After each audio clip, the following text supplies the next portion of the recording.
For today's video, magluluto tayo ng tokwa and talong with tausi. Ayan, simulan na natin.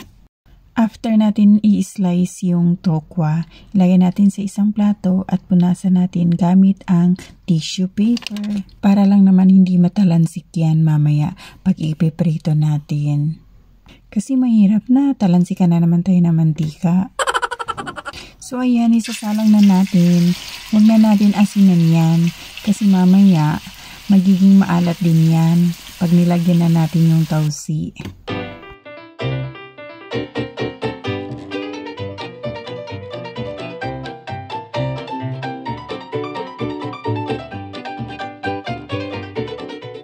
Bahagyang luto lang ang gagawin natin dito. Pangit kasi pag sobrang luto, hindi na maa-absorb ng tokwa ang sauce.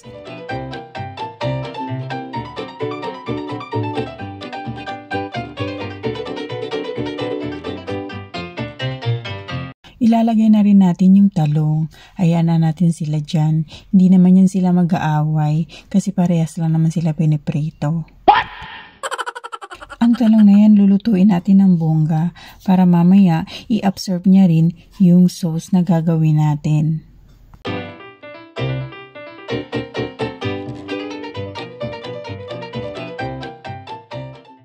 Ayan, konti na lang. Hahanguin na rin natin yan at itabi.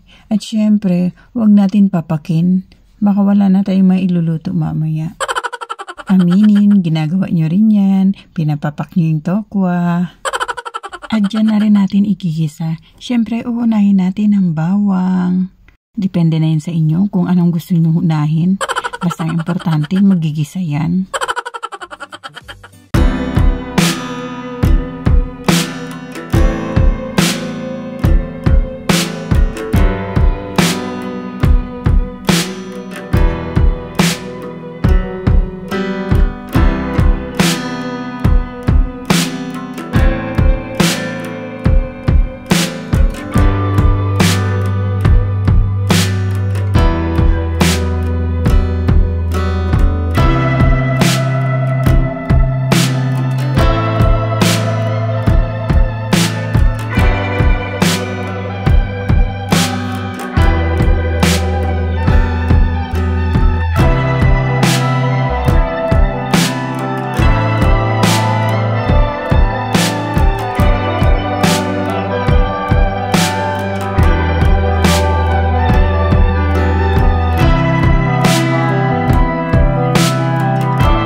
After natin ilagay yung tubig, hayaan lang muna natin kumulo at ma-absorb ng tokwa ang tubig. Huwag masyadong halu-haluin. Uy, sabi na nga huwag halu-haluin eh. Para hindi masira yung tokwa. After ng ilang minuto, ilalagay na natin ang talong. Ayan, same process. Huwag natin masyadong imimix. O hindi na halu-haluin na. Huwag na natin imimix para hindi masira ang tokwa at ma-absorb ng talong ang sauce. Ayan, malapit nang maluto. Ayan, magre-ready na rin ako. Pakakainin ko na tong aso. Yung anak ko pala. Ang aso kasi ingay. Ito na, kumakain na yung alaga ko. At galing to sa school, pang umaga yung klase niya ngayon. Kaya maaga siya umuwi at maaga siya nananghalian. Ano lasa? Masarap. Pero ito rin sarap. Masarap. Tokwa, masarap. Opo. Talong kainin mo.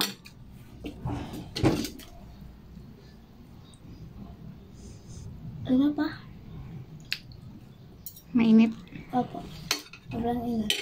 Ayan, pasado. So if you like this video, don't forget to like, share, and subscribe for more videos to upload. Thank you for watching. Wow!